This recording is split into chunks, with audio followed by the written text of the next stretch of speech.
Step right up, dummies, and listen to the stupidest sports show on earth with Rodney Newpol and Tim Van Stratton. Yeah.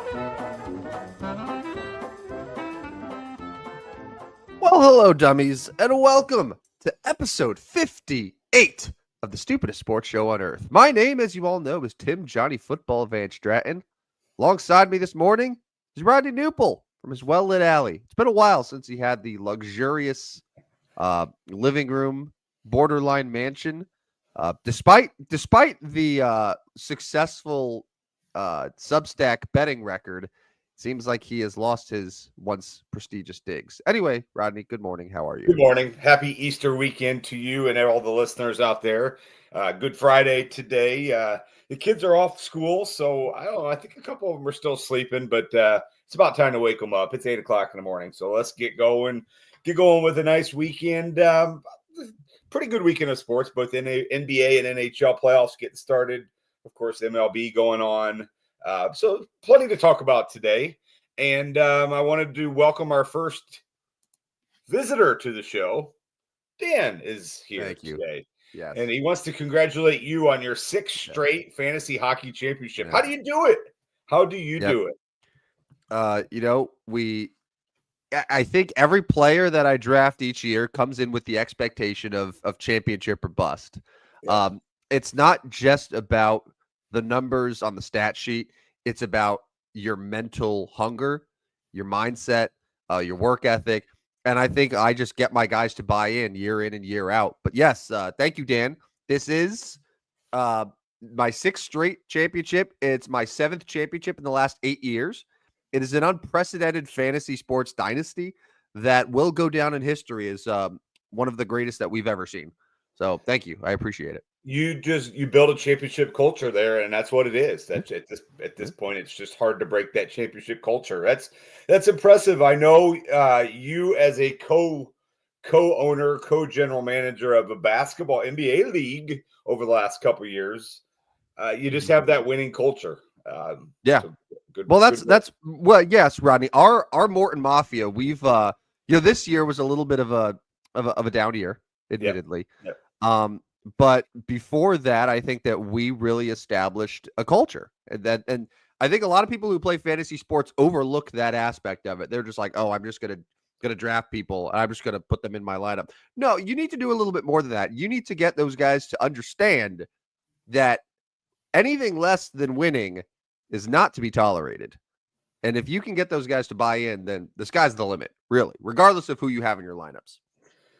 That is true. This year for us, we definitely hit the down year, but drafting Joel Embiid may have been part of that issue for us. Yeah. No longer will he be part of the Mafia. He is no longer part of our culture. Well, there was one year, was it our championship year, where we had Nikola Jokic and Joel Embiid? Yeah, both in their MVP years. Basically, they could have. Right. Yeah. Right. In hindsight, I have no idea how the other league members allowed that to happen. We'll take it. Yeah, but I also think having the draft happen on a day where I'm not flying like 6,000 miles to Hawaii, and then I get off the plane and you're like, oh, I've drafted all these Kansas Jayhawks. And yeah. Remember the one year I used our pick on Ochai Agbaji. But he's a fine role player, but this was his rookie year when he was buried on the bench. I'm like, what are we doing here? Yeah. Hey, we didn't keep him forever. We got rid of him. But anyways, there we are. Thanks, Dan, for jumping in this morning, and congrats to you, Tim, for the unprecedented 6th straight. Thank you. So. All right, let's get started today. Obviously, you can follow us on Twitter. That's probably how you joined the show today, at Stupid Sports Show, no W at the end. But I wanted to start with it being Easter weekend, and any and all can join in here. What's your typical Easter look like, Tim? I know you are. You have family here, not your immediate family, but you have family here. So walk us through what your typical Easter would look like. Easter weekend, Easter Sunday. Let's do it. Oh, we're going on Easter talk. All right. Honestly, for the last few years, I would say not really much on our end, other than probably having to go over to my in-laws' house for a late lunch, early dinner situation. I so here's my problem with Sunday dinners. I feel like Sunday dinner, it's the end. It's the end of the weekend. Whereas if you do like an early dinner, like a 1 o'clock, 2 o'clock situation, you still have some time Sunday night to like get home to decompress a little bit and then enjoy the rest of the weekend. So I'm hoping that that's the case this year. We do like a more lunch situation. That's pretty much it for me, honestly. But this year it's going to be a lot of sports as well because we got NBA and NHL playoffs on Easter Sunday, For which is sure. what. For sure. Pretty typical for me as well. We're actually going out to eat for probably the first time ever this year at Easter. My parents are older, and so hosting just is harder and harder. I understand. We are not able to host with as many things as we got going on this weekend. So we're going out to eat, which I don't know as if I've ever been out to eat on Easter Sunday before in my life. So I'll report back on Tuesday and let you know how that goes. I think the choice was Texas Roadhouse, which I'm always a big Texas Roadhouse fan. It's odd for Easter. That was an odd selection, but there we Well, are, and that's what we're doing. what's not an odd selection for going out for Easter? It's a good question. That's a good point. I Right? know I was Well, thinking like, of brunch or buffet type situation, yeah. so you could kind of choose what you wanted, and you still could choose what you want at Texas Roadhouse, but obviously the options are a little more limited. I don't know. That's a good question. What would be a ideal Easter place? Yeah, I think honestly, I think brunch is the play. Yeah, yeah. Because if you think about Easter, the whole idea of it, if you were celebrating Easter, chances are you're going to church early in the day, Mhm. right? And typically the going out is going to happen right after church because you're already out, right? It doesn't make sense to like go home and then like an hour later, then leave again and Correct. all that. So you just go straight from, let's say you get a nice 9 a.m. service, right? You're done 10:30, then you head out to brunch. I think that's a Yeah, natural progression of things yeah. right No, there. I think so too. But it'll Now, be all that to interesting to see. say, all that Yeah, to say, I got nothing against Texas Roadhouse if that's what you guys decide to do.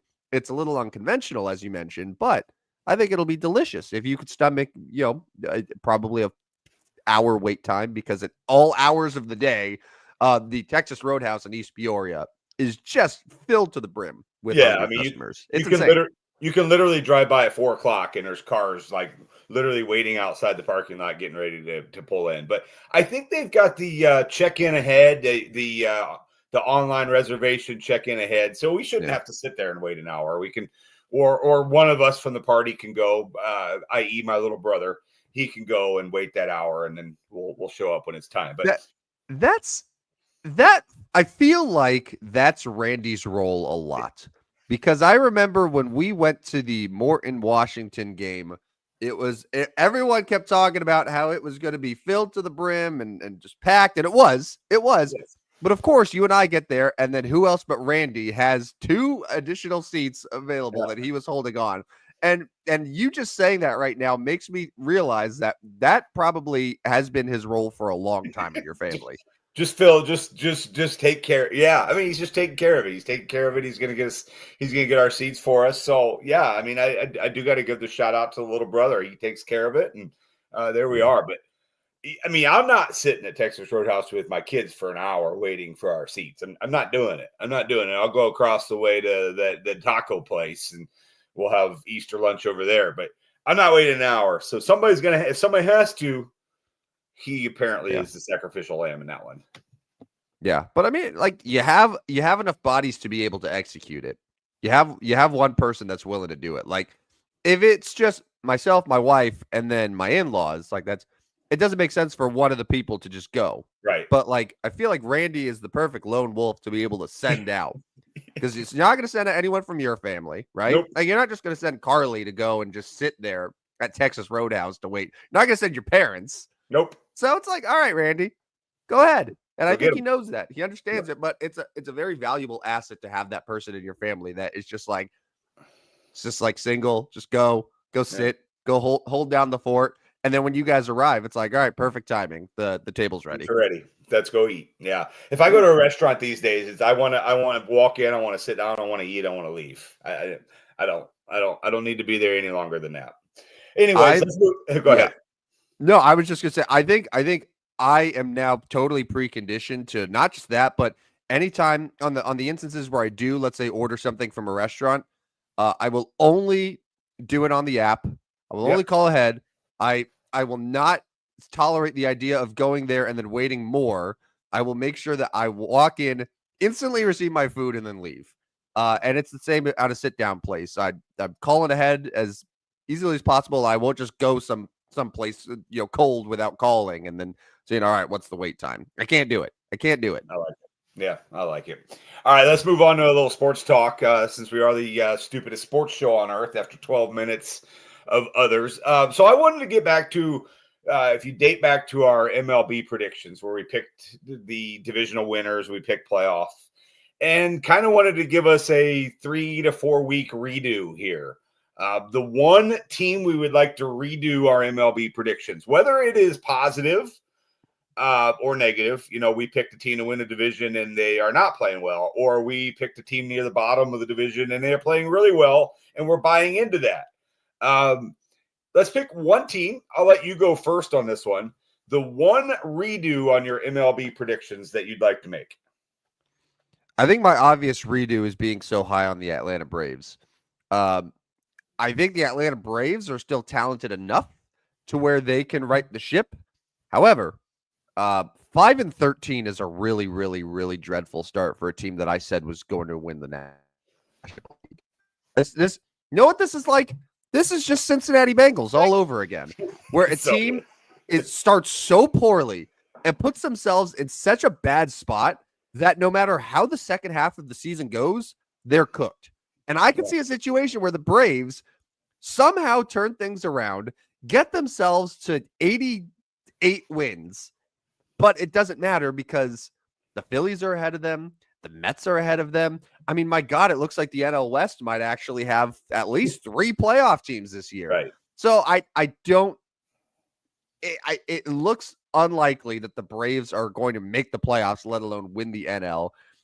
It's a really, really tough start. I know Spencer Strider just came back, which is good news. And, they've only had 5 home games to start the year. Yeah. 5 of their first 18 games at home. So they've been dealt a tough hand. Some of their guys have struggled. Like Michael Harris has really struggled. We haven't seen Austin Riley play great. Acuna's still out, but not an ideal start for the Atlanta Braves. Yeah, 6.5 games out. Obviously that's still manageable. But you're right, 5-13 is not a good look for Atlanta. I will go. So Atlanta obviously would be a good choice. Although I did not pick them to win the division. I'm getting concerned on Kansas City already. I know it's just 20 games in, and I know the AL Central is manageable with the Tigers and Guardians being at the top. I don't know as if you have to worry too much about. I mean, I know you like Minnesota. I'm not worried about them. The White Sox obviously are not anything to worry about. But Kansas City at 8-12 have not been great either. They've lost 4 straight.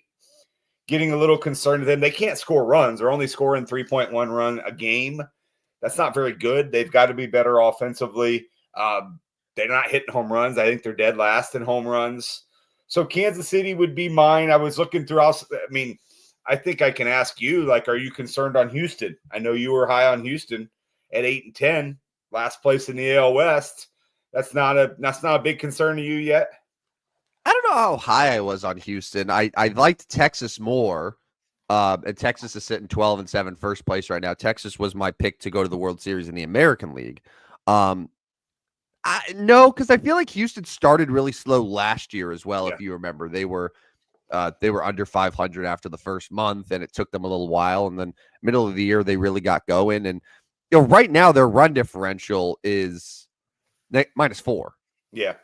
So they're close to a 500 ball club still. And yeah, they're last place, but they're also 3.5 games out of first right now. So no, I'm not really worried about Houston. I think though it's very possible and likely that they don't win that division this year and that they end up being second to Texas. But no, I'm not hitting the panic button on them yet. Really, the Braves are the only team where I'm Yeah. like, all right, I was totally off on them, and I feel like a lot of people were as well. Um, Yeah. as far as like, do you feel like we underestimated the NL West a little bit? I know that we both really liked Arizona, San Diego to a degree. I don't know if I saw four of those teams, the Giants being in the mix, maybe San Francisco being the being 13-6 at this point in the year is something that I didn't really see coming. So I don't know if you had any thoughts there as well. Yeah. You can still hear me okay, right? I could hear you. Yeah. I don't know. My picture's out. I'm not sure what's Oh, going on here. But anyways, what is happening? What is happening on your end with technology, man? yeah, I know. I need to check my internet. But anyways, I was gonna. Yeah, the Giants have been really good. I'm not sold on the Giants continuing to be near the top of the NL West. I still think that's going to be more of a three-team race between the Dodgers, Padres, and I like the Diamondbacks, and they've gotten off to a good start. I was going to mention individual stats here. Your buddy Aaron Judge. Did you? I mean, I know you know how good he's been. He's 400, batting 400. He leads the league in hits with 28. He is second in home runs, third in home runs with 7 behind Soderstrom from the A's. Yeah, this Tyler Soderstrom character apparently is really good. Yeah, 9 home runs already, 18 RBIs. And then Judge leads the American League with 22 runs batted in. So already off to a Triple Crown start. Did you know who the NL batting leader is? Without looking, do you know who the NL batting leader is? NL batting leader. I feel like I should know. Is it a star or is it someone that is totally random? Oh, it is not a star. It is not a star. All right, I give up. Who It's who is it? It's Brendan Donovan of the St. Louis Cardinals. Of course it is. He is hitting 373. He leads the league with 28 hits ahead of Kyle Tucker and Corbin Carroll. I mean, the Cardinals are still under 500, so it's not showing too much. I was looking at NL home run leaders. 6 is the highest. I feel like that might be a little low. 6 home runs in 20 games. Shohei Ohtani, Tommy Edman tied for first. Yeah. With 6. Yeah, I'm glad you brought him up. Is it fair to add Tommy Edman to the growing list of ex-Cardinals who just become stars when they leave the Cardinals? Yeah, it's not great. It's not a great look. Another guy dominating. There you are. Yeah, with my real background. I like it. I like it. Why did you use the real background? That's great, man. I see a Kansas Jayhawk there. I see books. You look well read. I think that's a great background. I think it's super organized here. But anyways, yeah, that's probably better than the green screen of my alley. But anyways, yeah, I mean, Tommy Edman, yes, you can add him to that list. Officially add him to that list of a guy the Cardinals let go. And I mean, he played well in St. Louis too, right? Like it wasn't like he was poor in St. Louis.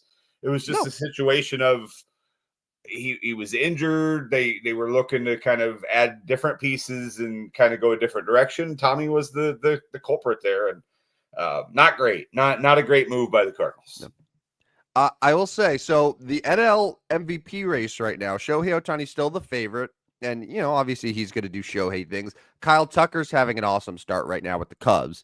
My pick was Fernando Tatis Jr. Yeah. And I got to say, Fernando right now, sitting 348. He's in that mix with 6 home runs, 14 RBIs, 6 steals, got an OPS of well over 1,000. And he is basically the best hitter on the best team in baseball right now, the 15-4 San Diego Padres. Yeah. No, good start for you. Yeah, so I think Tatis is but American League, you know, we were both high on Bobby Witt Jr. and he's been good. Yeah. Aaron Judge though has just been unreal, and I think a lot of people just really underestimated Judge. And I saw this stat since getting ejected last year on May 4th. So this is coming up on close to a year. He's slashing 363. He has a 495 on-base percentage, a 792 slugging with 59 homers and close to 150 RBI. That's impressive. That's good. He got mad at getting ejected and he took it out on the baseball. I props to him. Yeah, I don't know if the ejection was the turning point there. That just happened to be the benchmark. But yeah, I mean, this is That's in just under a year. Yeah. I don't even know if that's including postseason either, but that's pretty remarkable. I was going to mention my NL MVP, Bryce Harper, not as strong as a start, 261, 4 home runs,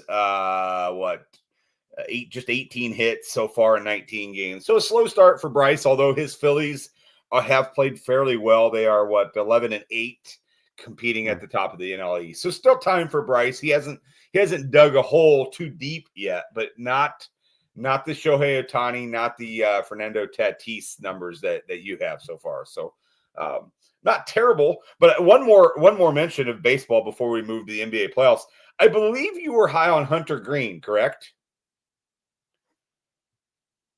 Hunter Green was someone that I liked. I liked Hunter Brown on the Astros as well. Okay. But if this is to say Hunter Green's been good, then yes, I'll take the credit. I was high on the Reds though. I did pick the Reds to win the division with the Tito effect, and they haven't been great yet, but we'll see. Well, they can't score, but Hunter Green has been really good actually. 27 innings, 31 strikeouts, a .98 ERA so far this year.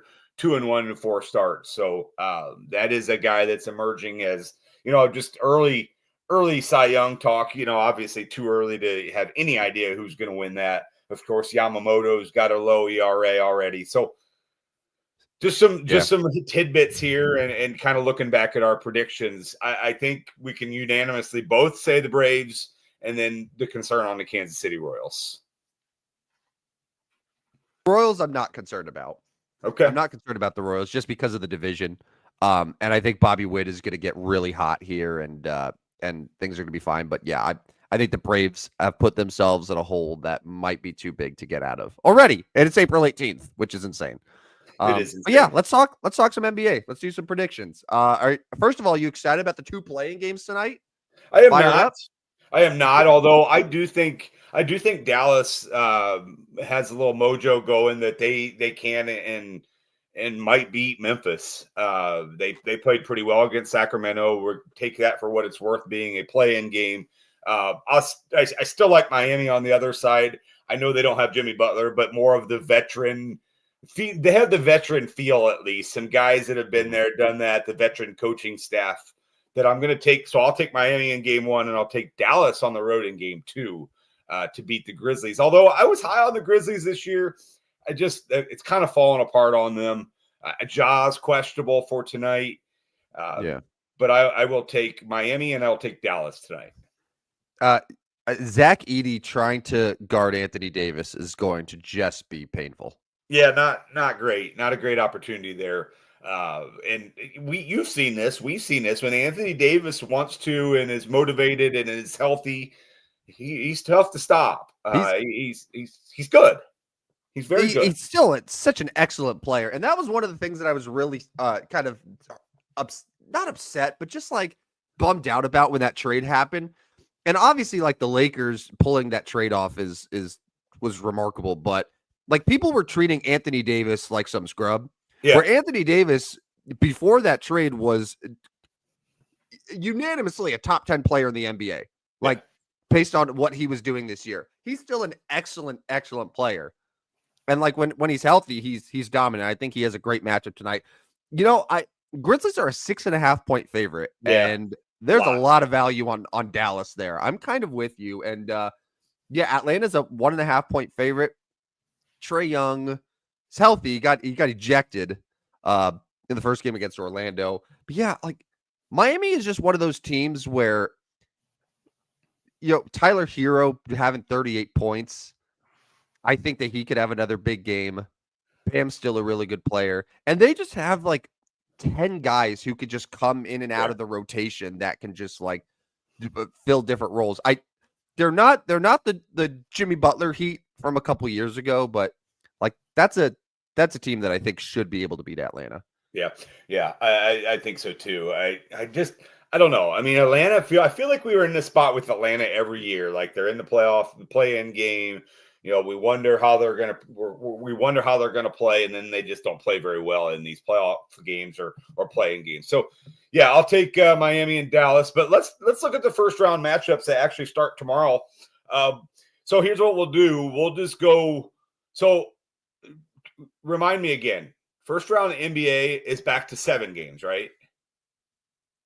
7 games, yeah. Yeah. Okay. Because it's At, I at, mean NBA, at least NHL, they all as long as I've been following the sport, it's been 7 games. Maybe it was 5, back in the 90s or so. But yeah, it's been 7 for a while. All right, so I'm just going to go in order of the games they're played. We'll go Eastern Conference. We're going to take who you got winning and in how many games.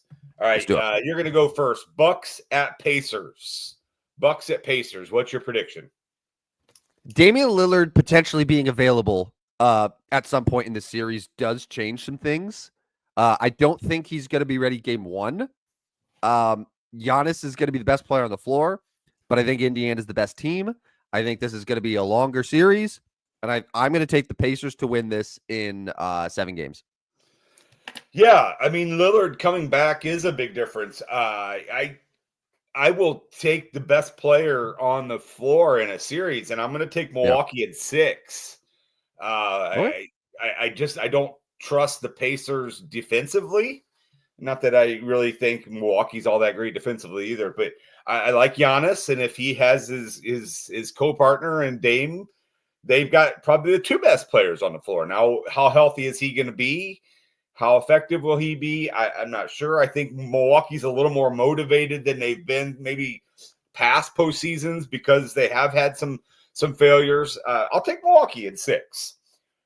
All right, What's their head-to-head this year? Because Yeah, they're division rivals, so they're very familiar with each other. I want to look just to see like how. Yeah. So without looking too much into it, like in terms of who was healthy, who was available, the Bucks did beat them 3 out of 4 games. Every single game had the winning team score at least 115 points. Yeah. There's going to be offense. This will be the highest scoring series. I mean, if the Pacers are involved, that's for sure going to happen. Yeah. Bucks won the last meeting in March, 126-115.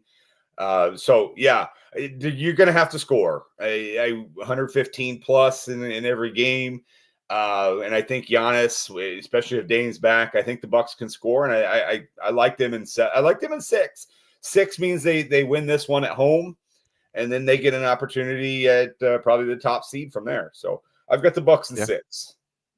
All right. Let's move to the next one. That would be Pacers at Knicks. And I know this one's interesting because we talked a little bit about this on Wednesday. It's the Pistons at the Knicks. Go ahead.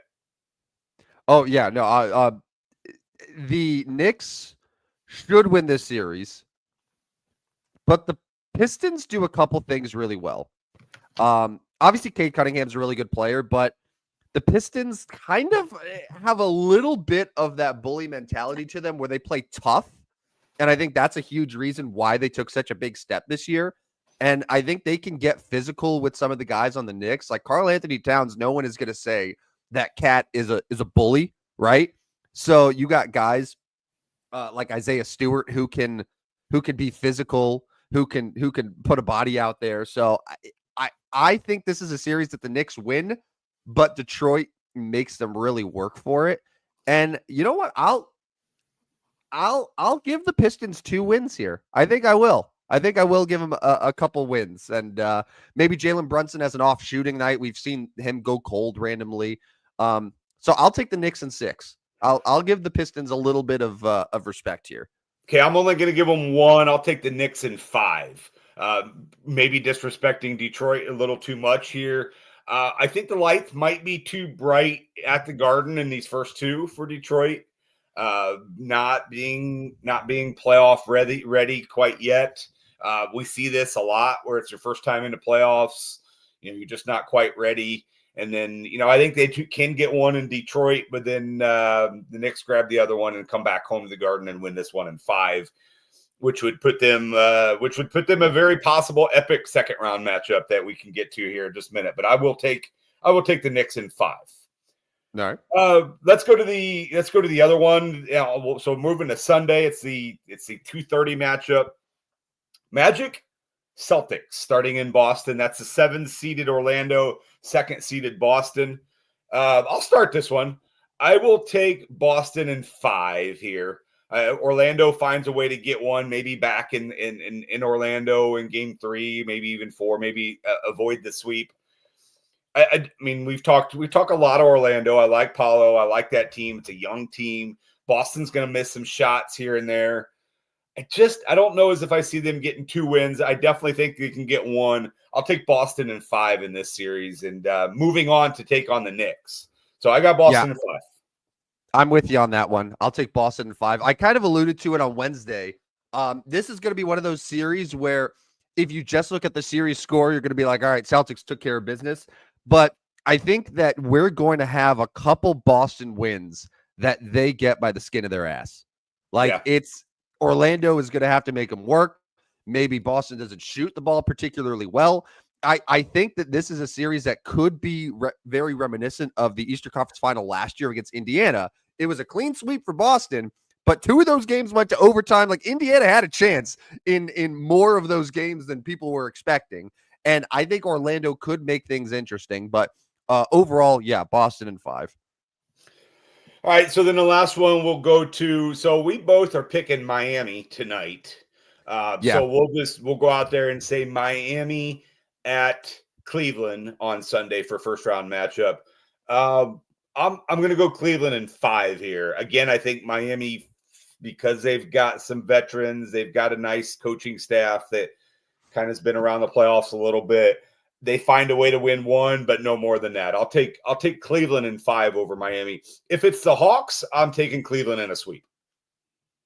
I'm right there with you again. I was going to say the same thing. Yeah, Miami, Spoelstra, the vets, the experience, it gets them a game. That's it.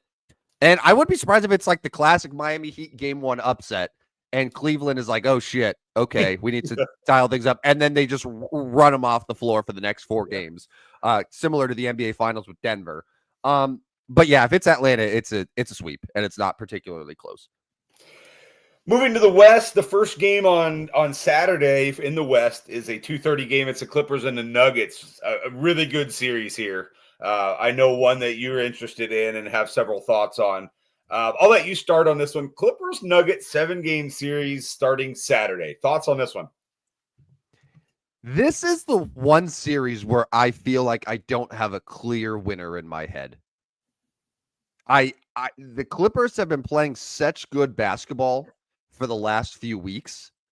And like the last 10, 15 games, they're probably the top team in the NBA based on offensive and defensive efficiency. I know that's nerd numbers, but like I'll break this down for you. Kawhi Leonard's healthy. He's playing really good. James Harden, super consistent, playing really well. Ivica Zubac should be the most improved player in the NBA.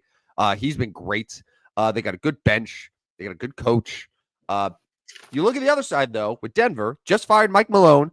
There's some turmoil, but not only do they have the best player in all of basketball, but he creates such a matchup nightmare for the Clippers. And as I mentioned on Wednesday, if Zubac gets 2 fouls early on, Ben Simmons is coming in as the backup center. It's Ben Simmons and Drew Eubanks as the big man depth to try to go up against Nikola Jokic. That is the biggest mismatch in the entire NBA playoffs, without exception. Not even close. Not even close, right? So, that is what gives me pause here. And even if the Nuggets, or I should say, even if the Clippers decide, all right, you know what, we're going to try to double Jokic, we're going to try to, get Kawhi on him sometimes, really disrupt him. Well, Jokic is such a good passer. He's going to find Michael Porter Jr. He's going to find Christian Brown. He's going to find Jamal Murray. So I kind of think Denver wins this one. I think this is probably a 7-game series. But I say that with the least amount of confidence of any series right now because I think the Clippers have been playing really great basketball. I wouldn't be surprised to see them win a series or 2 this year. Yeah, so you're going Denver in 7? Yeah, that's actually what I'm going to take. I'm going to take Denver in 7, the best player, the better player, a little more playoff. Yes, a little more playoff experience because they've won a ring. In the end, it still is the Clippers, no matter how well they've played here at the stretch. Like, it's hard to count on them in a postseason. Played really well, but I will take Denver. I'll take Denver in 7. Yeah, I find myself doing that. If you took the Clippers roster, everything about them, and you just put them in a different uniform, like if you put them in a Spurs uniform, right? I'm like, oh yeah, Spurs dominate.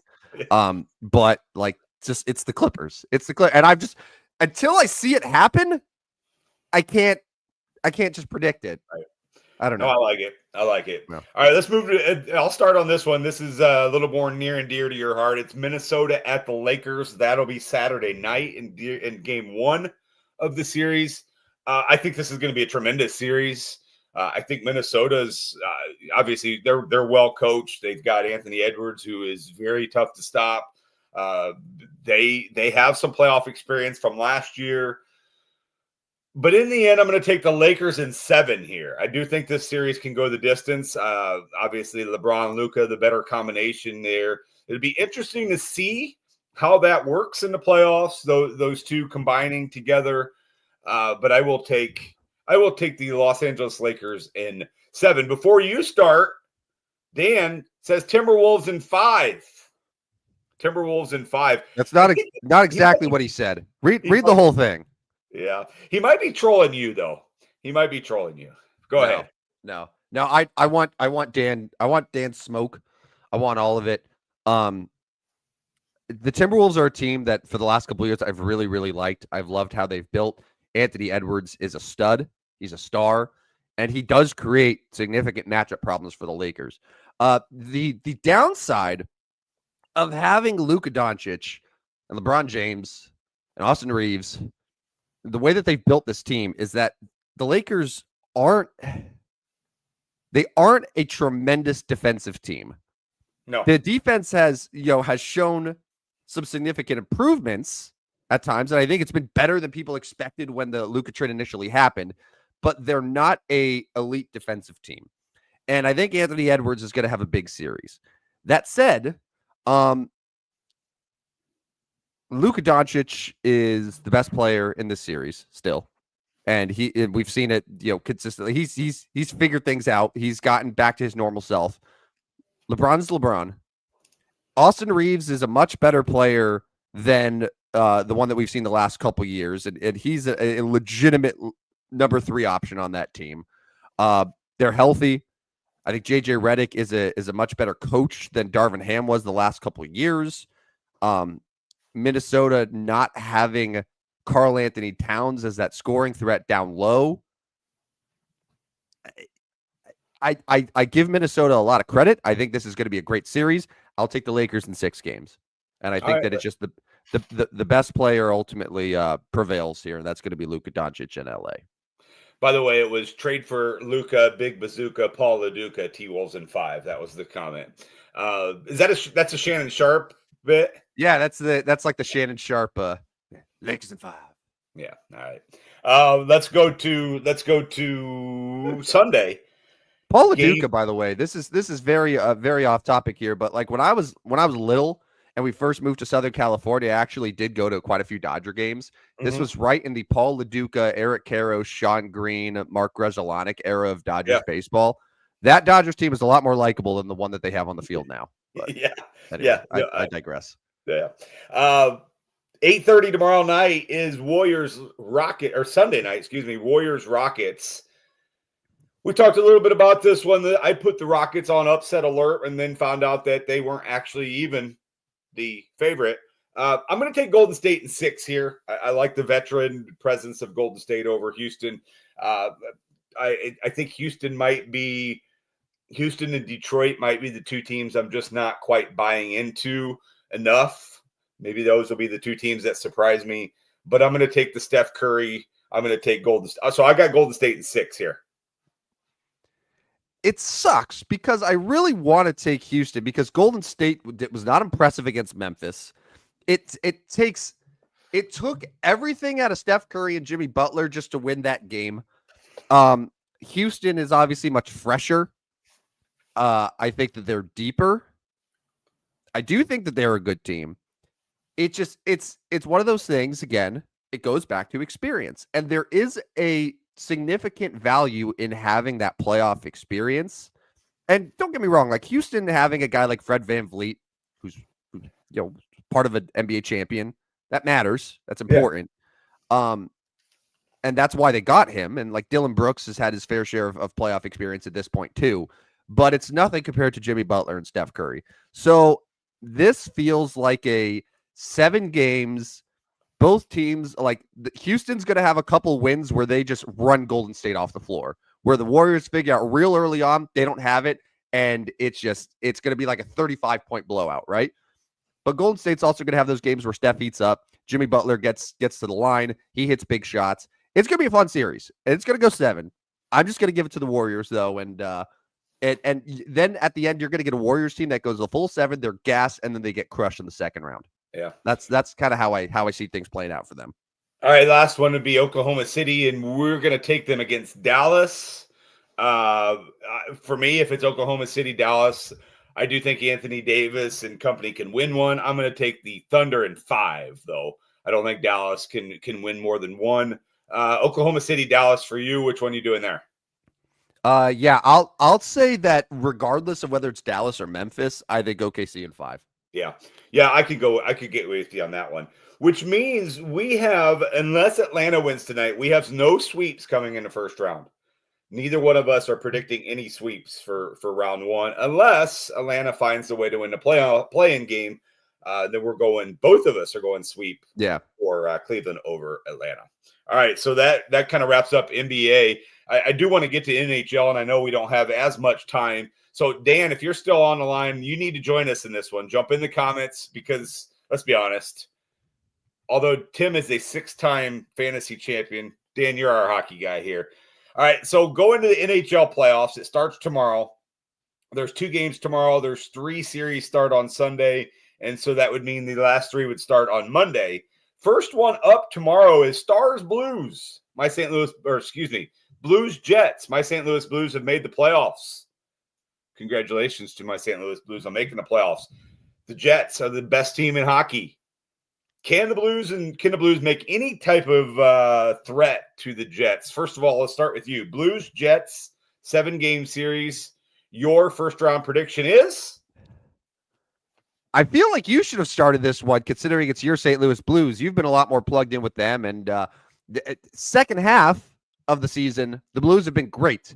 And if that was a full season of Jim Montgomery and the Blues, and Cam Fowler, by the way, who's actually been really good with the Blues there, I would be very interested to see where they would have landed and how the series would have gone. That's a lot of travel going back and forth to Winnipeg. Obviously, the Jets are really good, and the benefit of Winnipeg is they have good players, but they also have the best goalie in the NHL, Connor Hellebuck, who's by leaps and bounds the Vezina winner this year. I'll say Winnipeg. It's hockey. I hate predicting sweeps unless there's such a clear mismatch. I'll say the Jets in 6. I think St. Louis will get them a couple times though. I've got the Jets in 5. I've got to go against my Blues here. I think the Jets are just a better team. Obviously, they are the better team, the top team in an NHL. I think the Blues can find a way to get one. Hopefully, maybe, obviously it'd be nice to get one in Winnipeg, but I think it's going to come in like game 3. They're going to survive a sweep, but not enough, and they just can't score. I just don't think they score enough. I know they've been hot offensively the last 6 weeks, but scoring on Hellebuck is tough. So I will go Jets in 5. Next Western Conference series, it is Colorado at Dallas, a very competitive series here. These two teams obviously know each other well. It is the second and third best team in the Central Division. Again, Dan, if you're going to join us here, go ahead and put your predictions in the comments. Maybe I'm missing something with this Colorado-Dallas series, but Colorado is a favorite in game 1 on the road. Yeah, not buying it. But I am going to take in this series. I do think it's going to go the distance. I'm going to take Dallas at home in 7 in this one. They have depth. They have good players. Colorado obviously has won a cup over the last couple years. Really good players, but I'm going to take Dallas with the home ice advantage. I will take Dallas in 7. I'm going to put Dan's comments on there. He's going Jets in 5, so he's going to join me. Your thoughts here on Colorado Dallas? This is a good series and one where I feel like whoever wins this series is going to beat Winnipeg. Okay. And make it to the Western Conference Final. That's just the way that the NHL playoffs line up. I like Stars Avalanche should not be a first round series. No. The teams are too good for that to happen. I'll say Dallas. I'll say Dallas in 6. I'll say Dallas in 6 here for this one. Even though I really like Colorado, but yeah, Dallas in 6 for me. I think the Stars are a really, really good team that has Mikko Rantanen, by the way, who was opened the year as a member of the Colorado Avalanche. So that transition from him to Dallas will play a big difference.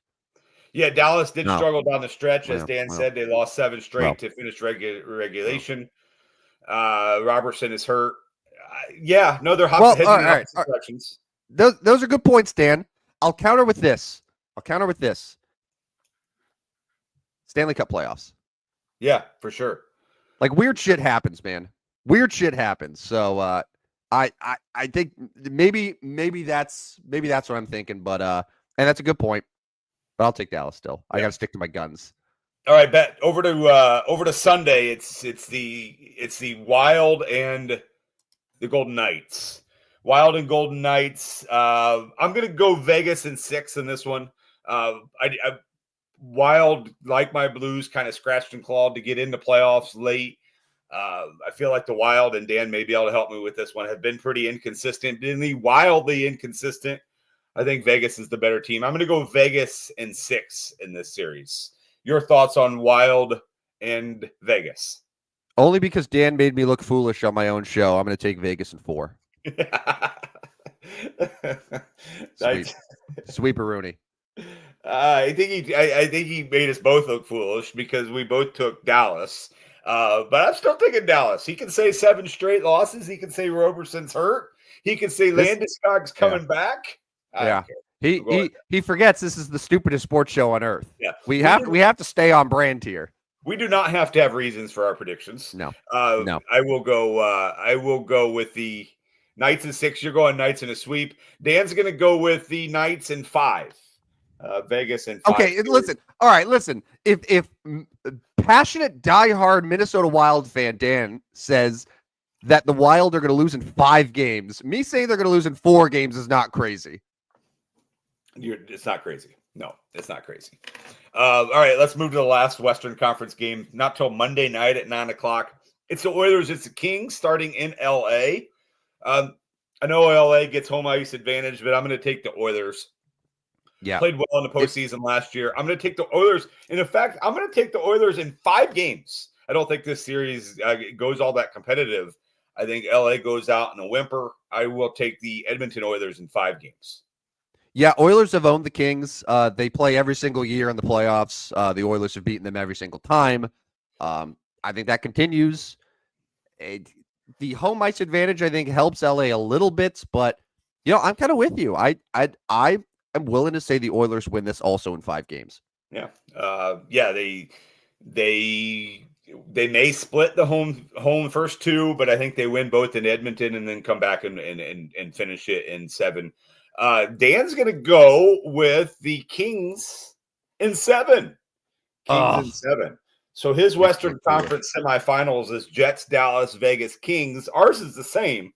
Jets, Stars, Knights, Oilers. All right, move to the Eastern Conference here. I don't want to put Dan on blast here, but he did just text me the other day checking his season predictions like right before the year, and he picked the Nashville Predators to win the Stanley Cup.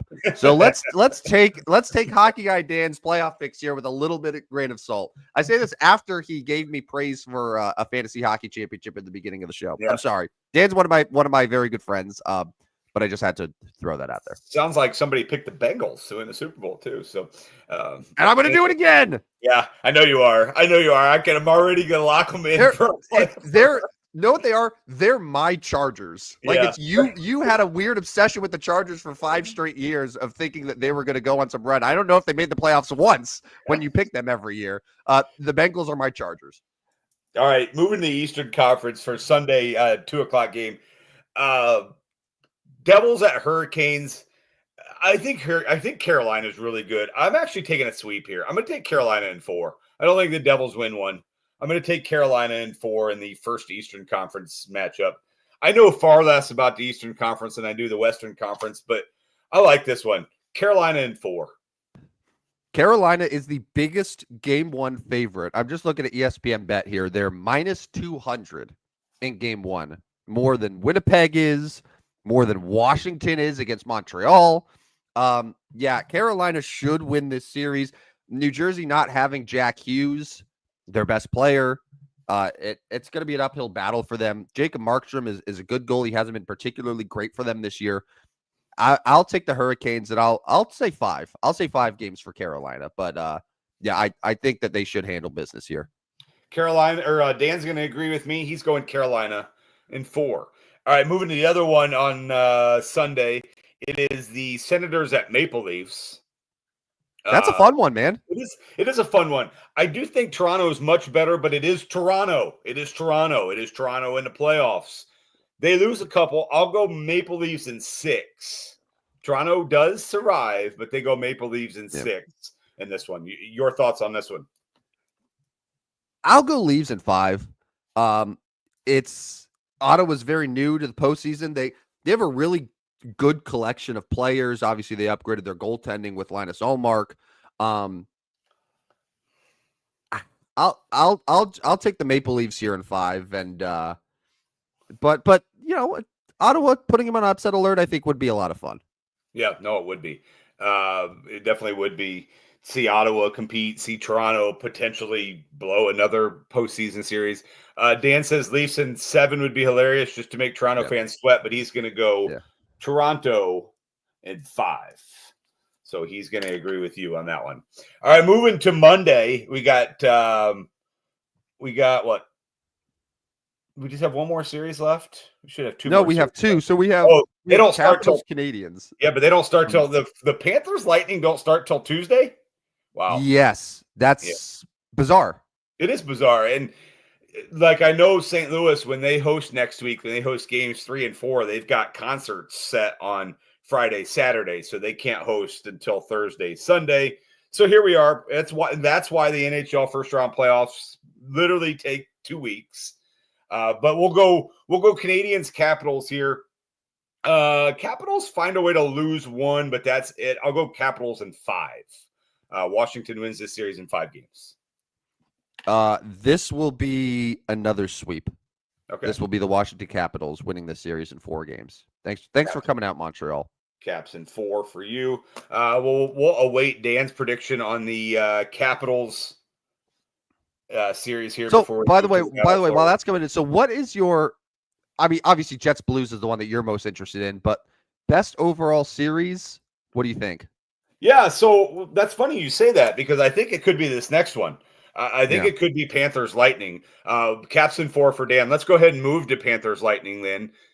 That's a Tuesday start. I'm sure it has to do with something in Tampa. Not, they can't host until Tuesday, but Panthers Lightning is going to be really good. I mean, two teams that have had some playoff success, 2 teams there in the Southern Florida area.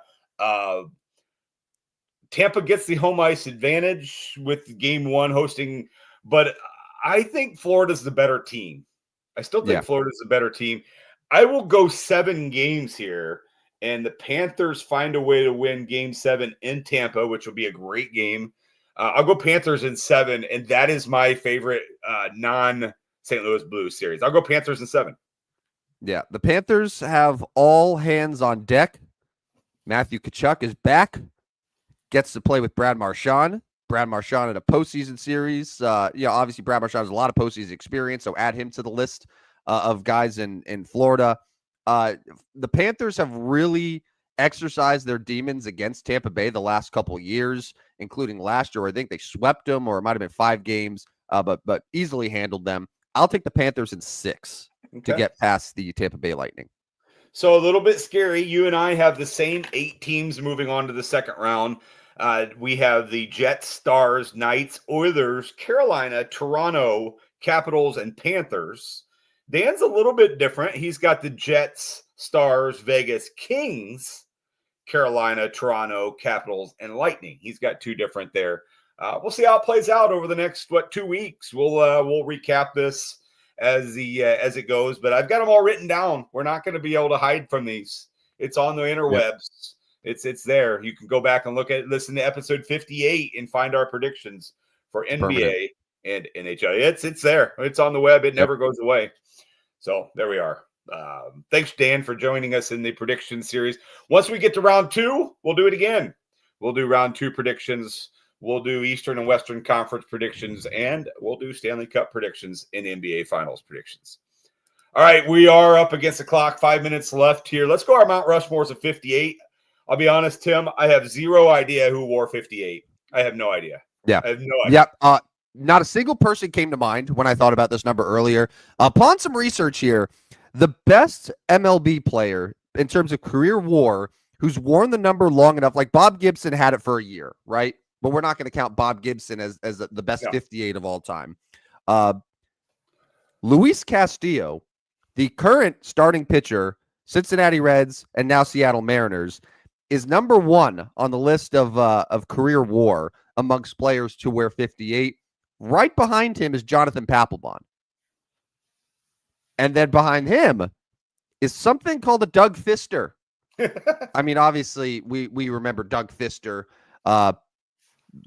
Tigers, Nationals. Yeah. But that's it. Like, that's it for baseball. That's a pretty weak baseball list here. I know Papelbon has the World Series experience.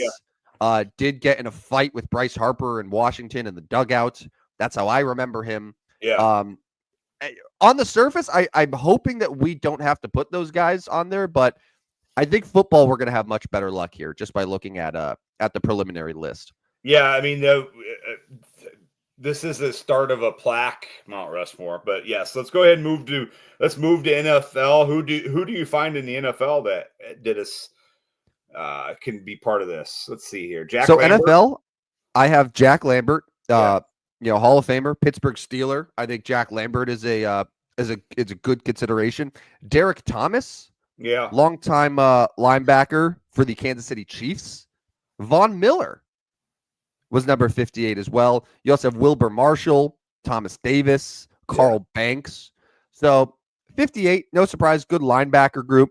I would say Jack Lambert, Derek Thomas, Von Miller. That's a pretty good group, and I wouldn't be opposed at the rate that we're looking at for 58s with all 3 of those guys going up there. Yeah, because I'm looking at the NBA and I don't see a whole lot. I mean, no surprise. It's like 58 wouldn't be a popular number. Like NBA, we've kind of run out of NBA luck for this segment. We talked about this a little bit on Wednesday, where like there's just not going to be very many more in the numbers we're getting to. Dan, I don't know if he's still around that can help us with the National Hockey League, but there's one for the NHL that I think it's going to complete our list here. 58. Go ahead and give us that, because I don't think we're going to find anything in NBA. So go ahead and give us our 58 in hockey. So our second place is David Savard, longtime Columbus Blue Jacket. Okay. However, Chris Letang, number 58. Yeah. And Chris Letang probably in the Hall of Fame discussion. 2-time Cup champ, as 3. Dan, right on cue. 3 cups. Yeah. 6-time All-Star, 22nd all-time in defenseman points. I think he'll be a hockey Hall of Famer. So I am willing to say one of the rare instances that we do get a hockey name on the Mount Rushmore. We exclude baseball altogether, and my official vote is to have Chris Letang alongside Jack Lambert, Derek Thomas, and Von Miller on the 58 Mount Rushmore. Done. There it is. Makes it easy. You can put Jonathan Papelbon like in the hallway with a little plaque if you want to. But I think that's good. The Mount Rushmore 58 is set. 3 NFL guys. And we talked about this on Wednesday. Like, it is going to be NFL here for a little bit. It's going to be big linemen or defensive guys. So there you go. That's it. There's our Mount Rushmore 58s. You did most of the work for this one. Congratulations. It's your. Thank you. We can dedicate the 58 Mount Rushmore to you. Hey, my success is your success because we're a team. So, in my view, you've also won 6 straight fantasy hockey championships because just of your association with me. On the show. I didn't even know you were part of. Congratulations to me. Yes, winner, champ. Yeah. So, anyways, hey, make sure you sign up for our Substack. I have struggled a little bit in April, but still 24 units ahead on the year. April has been a negative month so far, but got to get that going here in the last 12 days. Less games. I blame that on less. I killed college basketball in March. Why the big raise went up, and now without college basketball, like Baseball is hard. Like, it's hard to bet on baseball. It's really hard to bet on baseball. NBA, NHL playoffs, I'm hoping maybe we can make a little jump back in the positives there. Follow us on Twitter. No W at the end, of course, or not X. It is not X. It is Twitter. And then you can finish it off here as the hour is up. You can finish this off. For this episode and the previous 57 episodes of our show, make sure to listen wherever you get your podcasts, at Spotify, Apple, iHeart, YouTube, a few other places that I'm not thinking of right now. But yeah, go and listen. Make sure to subscribe. You'll get notifications whenever an episode's available. You can go back. And it's good for episodes like this where we make predictions, and then you could circle back with us a couple weeks later and be like, hey, idiots, did you really think that that the Stars were going to beat the Avalanche? How could you think that? As the Avs win in 5, and yeah, that's that. But yeah, Spotify, Apple, iHeart, wherever you get your podcasts, you listen to all of our episodes of the stupidest sports show on earth. Quick shout out to the guys at gatewaysports.net. Thank you for your partnership with us, and we'll make sure we tune into your great shows as well, and throughout the week, maybe give a little schedule lineup when we come back on Tuesday. But shout out to gatewaysports.net. Everybody have a fantastic Good Friday and Easter weekend. We're back Tuesday night at 9 p.m. Hopefully Tuesday night. Hopefully there's no schedule changes. It will be Tuesday night. I will be home. I can't promise that I'll be super engaged on account of that's exactly when the Laker game's supposed to start. But I will be present enough because it is draft week. You can give live updates because those are always great for podcasts, giving live updates. That's always fun. I think that's really good for people listening to our show days later. I think that's a great plan. But yes, it is going to be draft week. So yeah, I'm going to be here for it. Shout out to Dan for his comments and his hockey predictions. He says, enjoy the weekend. Happy Easter, gents. I agree. Happy Easter. And we will see everybody on Tuesday night. Sounds good. Well, for Rodney Newple, this is Tim, Johnny Football Van Stratton, signing off. We'll talk to you next week for another edition of the stupidest sports show on earth. See you guys. Step right up, dummies, and listen to the stupidest sports show on earth with Rodney Newple and Tim Van Stratton. Yeah.